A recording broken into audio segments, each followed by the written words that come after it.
한 절씩 교독합니다. 그러므로 우리가 이제부터는 서로 남을 판단하지 맙시다.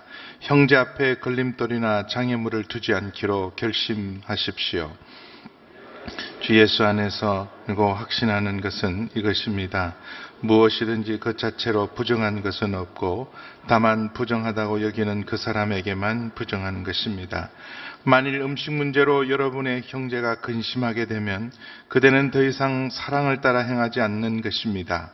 그리스도께서 위해 죽으신 그 형제를 음식 문제로 망하게 하지 마십시오. 여러분의 선한 것이 비방을 받지 않도록 하십시오. 하나님의 나라는 먹고 마시는 것이 아니라 성령 안에서 의와 평강과 기쁨입니다. 그리스도를 이렇게 섬기는 사람은 하나님을 기쁘시게 하고 사람에게도 인정을 받습니다. 그러므로 화평을 이루고 서로 세워주는 일에 힘씁시다. 음식 문제로 인해 하나님의 일을 망하지 않도록 하십시오. 모든 것이 다 깨끗하나 다른 사람을 넘어지게 하면서 먹는 그 사람에게는 불결합니다. 고기도 먹지 않고 포도주도 마시지 않고 형제를 넘어지게 하는 어떤 일도 하지 않는 것이 좋습니다. 그대가 가지고 있는 믿음을 하나님 앞에서 스스로 견고히 지키십시오. 자신이 옳다고 생각하는 일을 하면서 스스로 자신을 정죄하지 않는 사람은 함께 읽습니다. 그러나 의심하며 먹는 사람은 이미 정죄를 받았습니다. 이는 믿음에서 나온 것이 아니기 때문입니다. 믿음으로 하지 않는 것은 다 죄입니다. 아멘. 더불어 함께 살아가는 법, 이게 사실은 가장 중요한 겁니다. 사람은 혼자 살 수 없고 모든 사람은 더불어 함께 살아야 합니다. 근데 어디에도 더불어 함께 살아가는 법을 요즘 가르치지 않습니다. 요즘 아이들 학교 보내기가 겁난다 이렇게 말해요. 무섭다. 특별히 초등학교, 중고등학교 자녀를 둔 부모님들이 자녀들 때문에 걱정을 많이 합니다. 학교 폭력 문제, 왕따 문제. 근데 사실은 더 심각한 것은 아이들의 문제가 아니죠. 걔들이 어디서 배웠겠어요? 그거 다 어른들 사는 거 보고 배운 거죠. 왜냐하면 더불어 함께 살아가는 법을 어디에도 안 가르쳐 줬어요. 집에서도 또 사회에서도 심지어 학교에서도 사람은 어떻게 더불어 함께 살아가는가, 이웃과 어떻게 함께 살아가는가, 특별히 약자를 배려하는 법, 약한 사람을 배려하는 법에 대해서 어디에도 배운 적이 없습니다. 근데 사실은 그걸 가르쳐야 될 것이 우리 교회부터죠. 교회에서. 그래서 로마서 12장이 어떻게 살아갈 것인가를 가르칠 때 12장부터는 함께 살아가는 법을 가르칩니다. 그리스도인으로서 우리가 어떻게 함께 살아갈 것인가, 어떻게 공동체를 이루고 살 것인가, 또 우리가 시민으로서 어떻게 살아갈 것인가, 이웃과의 관계 속에서는 어떻게 살아갈 것인가. 특별히 14장, 15장은 교회 안에 있는 크게 나누면 둘로 나눌 수 있죠. 바로 믿음이 강한 자와 믿음이 약한 자. 믿음이 강한 사람이 있고 믿음이 약한 사람이 있다. 그래서 그 믿음이 강한 자와 약한 자가 더불어 함께 살아갈 때 원칙은 강한 자가 약한 자의 짐을 지는 거예요. 언제나 약한 자를 배려하는 것, 이것이 가장 중요한 원리입니다. 두 사람만 모여도 강한 자와 약한 자가 있어요. 숫만 모여도 강한 자와 약한 사람들이 있습니다. 같이 지금 이렇게 새벽 기도를 모인 성숙한 이 모임 가운데서도 강한 사람과 약한 사람들이 있습니다. 그래서 우리 가장 본질적인 문제, 또 아주 진리에 관한 문제, 본질과 원칙과 진리에 관한 문제는 그건 강한 자와 약한 자 간에 서로 다른 원칙이 있을 수가 없어요. 구원은 오직 예수 그리스도만이에요. 성경은 오직 하나님의 말씀입니다. 우리가 원칙은 절대로 강한 자와 약한 자가 다를 수 없어요. 그러나 본질적이지 않은 부분들, 그런 윤리적인 부분들, 이런 본질적이지 않고 사소한 부분들에 대해서는 우리가 강한 자들이 약한 자들을 돌봐야 돼요. 배려해 줘야 돼요.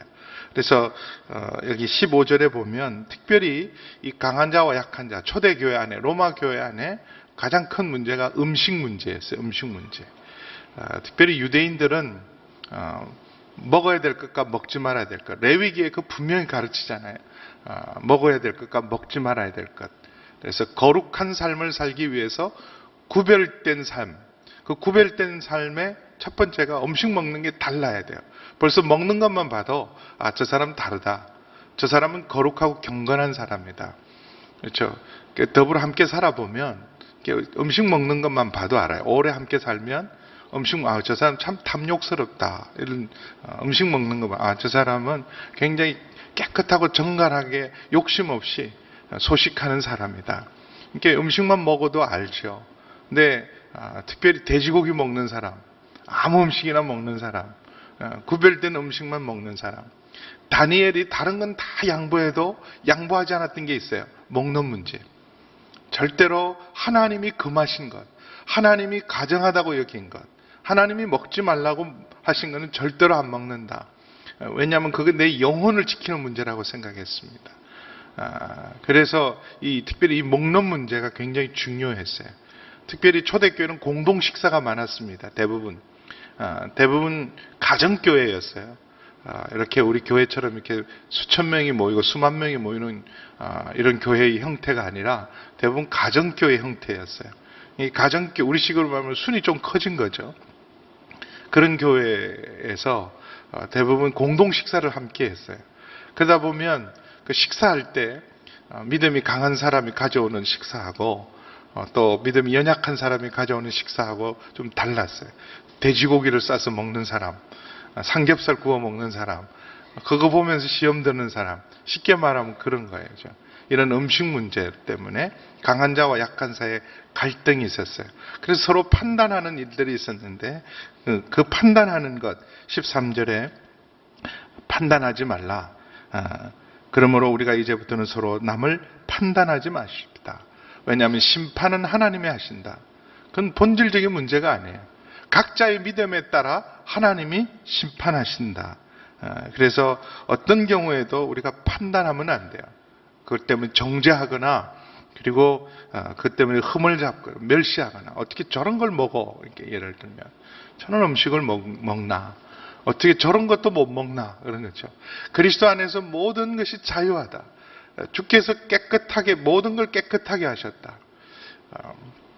그 베드로가 사도행전 10장에 보면 욥바의 시몬 피장 똑같은 이름을 가진 이 가죽을 다 만드는 그런 일에 종사하는 시몬의 집에서 있을 때 기도하다가 너무 배고가 아팠어요. 점심때가 돼서.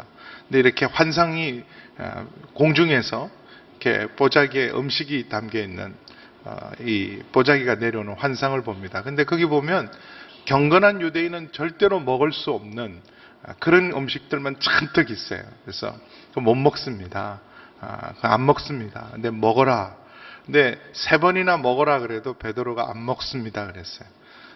그럴 때 마지막으로 하시면 내가 깨끗하게 한 걸 왜 네가 더럽다고 하느냐. 주께서 다 깨끗하게 하신 것이다. 그러니까 예수님이 오셔서 모든 막힌 담들을 허물으셨는데 유대인과 이방인의 막힌 담을 허무셨을 뿐만 아니라 깨끗한 것과 깨끗하지 못한 것까지도 전부 다 깨끗하게 만들었어요. 그러니까 깨끗이 못한 것, 이방인은 쉽게 말하면 비유로 말하면 이방인은 예수님 십자가 이전에는 다 깨끗이 못하고 부정한 것이었어요. 깨끗한 건 다 유대인들이었죠. 근데 예수님께서 이제는 모두를 다 깨끗하게 했다. 그러니 이제는 다 받으라는 거예요. 그래서 고넬료 집도 가고 이방인에게 세례도 주고 이방인도 받아들이라는 거예요. 여기도 로마서도 바울이 말하는 것은 14절 보세요. 14절 시작. 내가 주 예수 안에서 알고 확신한 것은 이것입니다. 무엇이든지 그 자체로 부정한 것은 없고 다만 부정하다고 여기는 그 사람에게만 부정한 것입니다. 이제 예수 안에서 우리가 확신해야 될 것은 이제는 자체적으로 그 자체가 처음부터 부정한 것은 아무것도 없다. 예수님이 다 깨끗하게 했다. 근데 누구에게 어떤 것은 부정하냐면 아직도 그것을 먹을 만한 믿음이 없거나 양심이 끄러낄 때 그것을 먹을 만한 부정하다고 여기는 그 사람, 그의 양심 속에 오래된 그 가치 속에 살아오다 보면 유대인들에게 돼지고기 먹어라. 힘든 일이에요. 제가 유대인 목사님들하고 이렇게 교제를 해보면 지금도 철저하게 그 음식 규정을 따릅니다. 내가 물어봤어요. 당신 예수 믿고 그리스도인이 아니냐? 예수 안에서 모든 것이 다 자유 아니냐? 그랬더니 그래요. 다 자유인데 나는 그래도 유대인이기 때문에 유대인의 그 규정을 내가 따르고 싶다. 그분은 그게 이렇게 자기 안에 가치 기준이 되어 있기 때문에 이렇게 편하게 음식을 먹을 수가 없어요. 그럴 때는 양심을 거스르면서까지 구태여 먹을 이유가 없는 거예요. 그래서 그게 부정하다고 마음에 끓이킴이 있으면 안 먹으면 되는 일이다. 그러나 원칙적으로는 모든 것은 다 주께서 깨끗게 하셨다.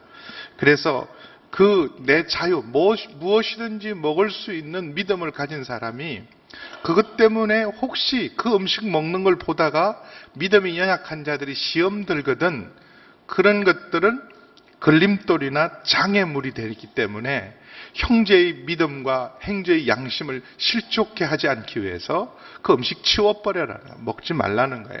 형제를 판단하지 말고 왜 그런 것도 못 먹냐? 왜 이렇게 믿음이 없냐? 판단하지 말고 형제 앞에 걸림돌이나 장애물을 두지 말아라. 왜냐하면 우리가 모든 일에 15절에 사랑을 따라 행해야 된다. 우리의 자유보다 더 소중한 게 있어요. 이게 중요한 것은 원칙은 우선순위가 있잖아요. 그러니까 내가 모든 것에 예수 안에서 자유했다. 그러나 자유보다 더 우선순위의 가치는 사랑이에요. 사랑을 따라 행해라. 나는 뭘 해도 되지만 그러나 사랑의 법에 문제가 된다면 내 자유를 제한하라는 거예요. 덕을 세우기 위해, 형제의 영혼을 살리기 위해서 모든 일을 사랑을 따라 행하라. 이게 대원칙이죠. 우리가 신앙생활 할 때 예수님 믿고 구원받는 일에는 우리가 그건 오직 믿음으로, 오직 십자가만으로, 오직 예수만으로. 그러나 나머지 문제에 있어서는 사랑을 따라 행하라. 사랑을 따라. 그래서 다 자유하고 무엇이든지 해도 되지만 술을 먹는 문제, 담배를 피우는 문제. 성경에 담배 피우지 말라는 구절이 한 구절이 다 있습니까? 그건 좀 죄송하지만 무식한 분이에요. 왜냐하면 담배 피우는 역사가 성경은 2000년 전에 기록되어 있는 거고요. 담배 피우는 역사가 오래되지 않았어요. 유럽만 하더라도 담배 피우기 200년 전, 300년 전 얘기이기 때문에 물론 아메리카 인디안들은 오랫동안 피웠던 것 같아요. 그러나 이렇게 담배라는 문화가 들어온 게 이게 몇백 년 안 된 겁니다. 근데 그걸 성경에다가 굳이 얘기할 필요가 없죠. 그리고 그렇게 뭐하러 그걸 먹냐? 건강에 전혀 도움이 안 되잖아요. 누구한테 도움이 됩니까?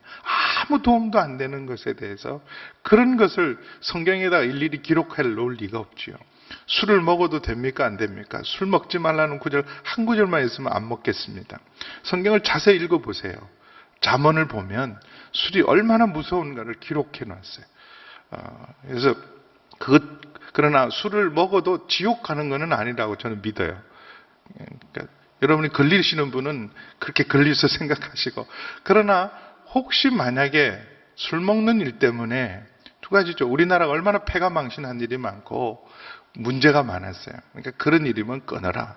특별히 여러분 우리 믿음의 사람들이 술 먹는 일 때문에 누군가가 연약한 사람들이 시험에 든다면 어떻게 예수 믿는 사람이 술을 다 먹나? 그럼 먹지 말라는 거예요. 그게 뭐가 중요하냐? 왜냐하면 그 형제, 여러분이 실족하게 하는 그 형제, 나는 괜찮다, 나는 믿음이 있기 때문에, 믿음이 강하기 때문에 무엇이든지 다 해야 된다는 당신의 자유 때문에 그리스도께서 그를 위해 죽으신 형제를 망하게 한다면, 그 영혼을 실족하게 한다면 당신의 자유가 형제를 망하게 해서는 되겠냐? 예수님은 그를 살리기 위해서 자기 목숨을 내놓았는데 살린 형제를 음식 문제로 망하게 하는 일이 있으면 되겠냐? 음식과 영혼 중에 어떤 게 더 중요하냐? 그의 영혼을 위해서라면 바울은 내가 평생 고기 안 먹는다 이렇게 결단합니다. 그래서 16절 17절 함께 읽습니다. 시작. 그러므로 여러분의 선한 것이 비방을 받지 않도록 하십시오. 하나님 나라는 먹고 마시는 것이 아니라 성령 안에서 의와 평강과 기쁨입니다. 여러분의 선한 것이 자유죠. 그리스도 안에서 자유. 모든 일에 우리가 자유할 수 있어요. 먹을 수도 있고 안 먹을 수도 있고. 그러나 그런 것들 때문에 혹시 비난을 받지 않도록 믿음이 약한 사람이나 믿음이 없는 사람에게 내 자유가 비난이 된다면, 우리 윤리의 가장 중요한 모토 중에 하나가 사랑이지만 또 하나가 하나님의 영광을 위한 거예요. 하나님의 영광이 되느냐? 하나님께 욕 돌릴 일은 하지 말라는 거예요. 그리고 모든 일을 사랑을 따라 행하라. 두 번 또 하나의 원리는 하나님 나라의 원리를 따라 살아야 돼요. 먹고 마시는 것, 이것은 사소한 문제예요. 하나님 나라는 성령 안에서 의와 평강과 기쁨입니다. 하나님 나라를 이루어가는 삶, 뭘 먹느냐 먹지 않느냐가 중요하지 않아요. 훨씬 중요한 것은 우리 공동체 안에서, 특별히 우리 교회 안에서, 우리 가정 속에서 하나님 나라를 이루어가야 돼요.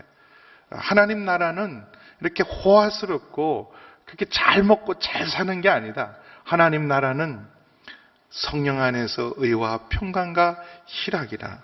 그래서 가난해도, 그럼 비록 잘 먹고 잘 살지는 않더라도 의가 넘치고 기쁨이 넘치고 평강이 넘치면 그게 하나님 나라예요. 우리 심령에서부터 담대함이 있고, 주님을 바라볼 때도 담대함이 있고, 그리고 어디를 가든지 평화를 이루어가고 내 마음에 평강이 넘치고 성령님께서 주시는 기쁨으로 충만할 수 있다면 내 심령이 천국이고, 의와 평강과 희락이 넘치는 가정이 천국이고, 그리고 그렇게 만나는 순위, 그리고 의와 평강과 기쁨이 넘치는 교회가 진정한 천국이죠.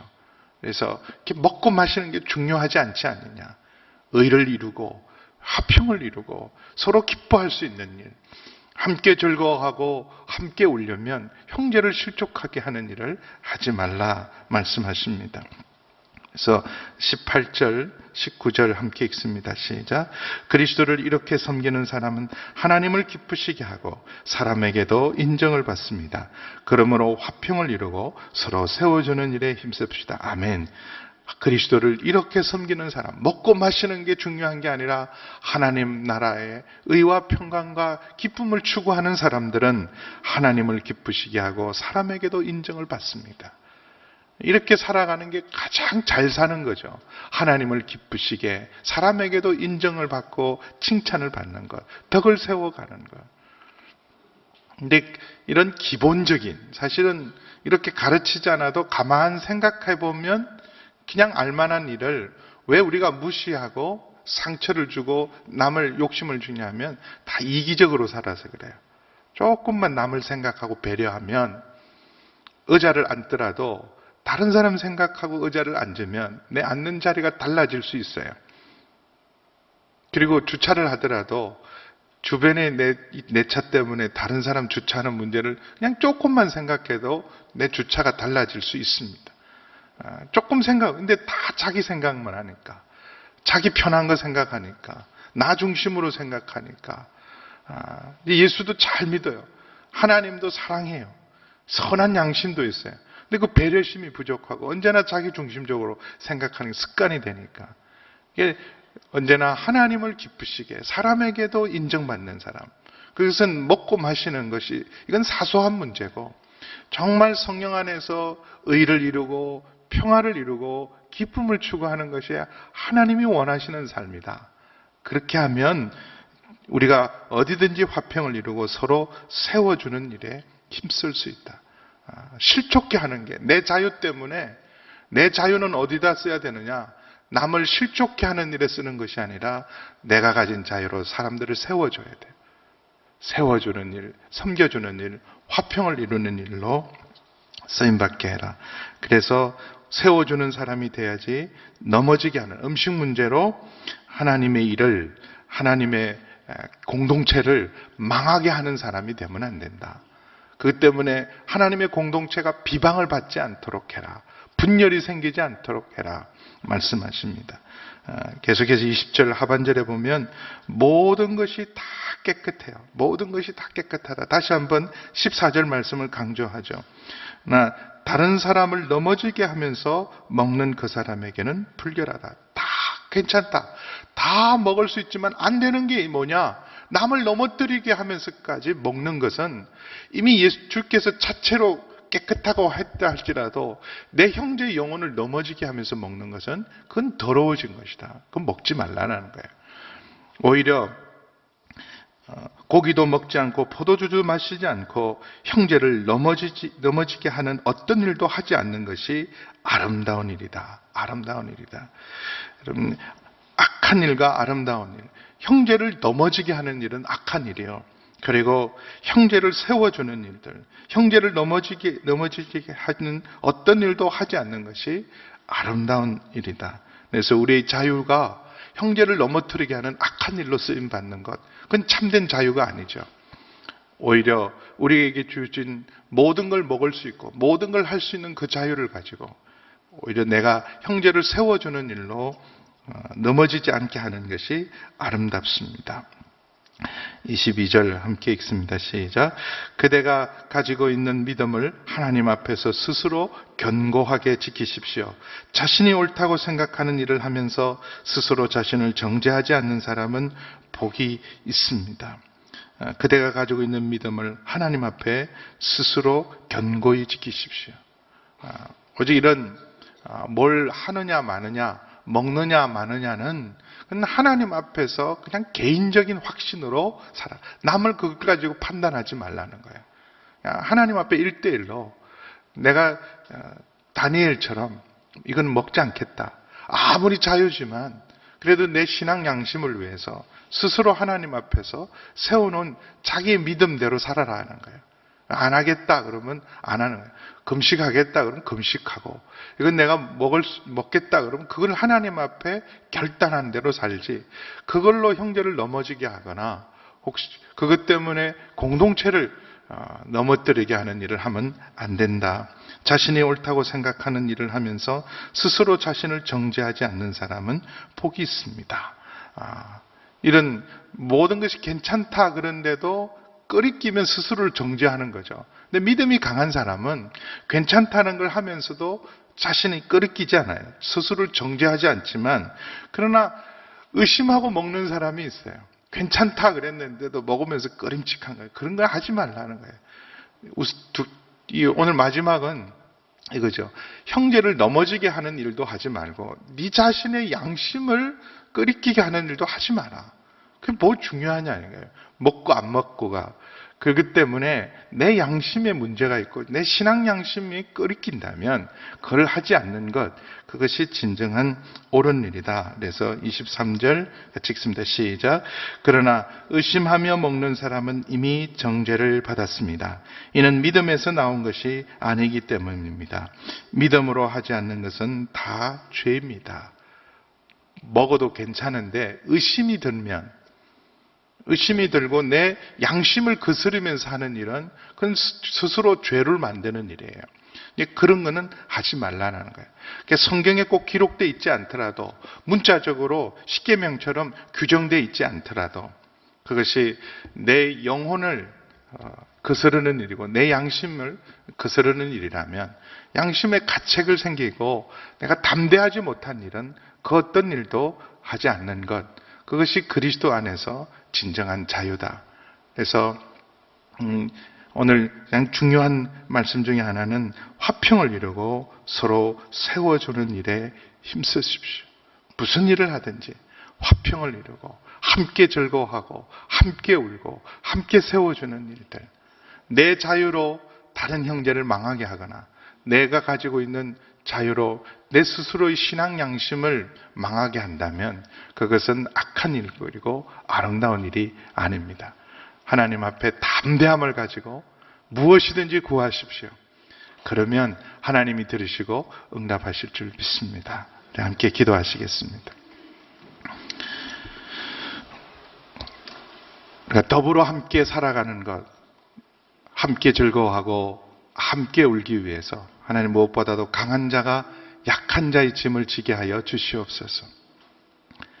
오직 우리가 진리 안에서는 일치를 가지게 하시고, 하나님, 그리고 특별히 우리가 삶의 문제에 대해서는 늘 하나님 이웃을 배려하고, 그리고 강한 자가 약한 자의 짐을 지는 저희 모두가 되게 하여 주옵소서. 형제를 정죄하거나 흠을 잡거나 비방하거나 하나님 넘어뜨리지 않도록 하나님 늘 겸손하게 주님 앞에 서 있는 저희 모두가 되게 하여 주옵소서.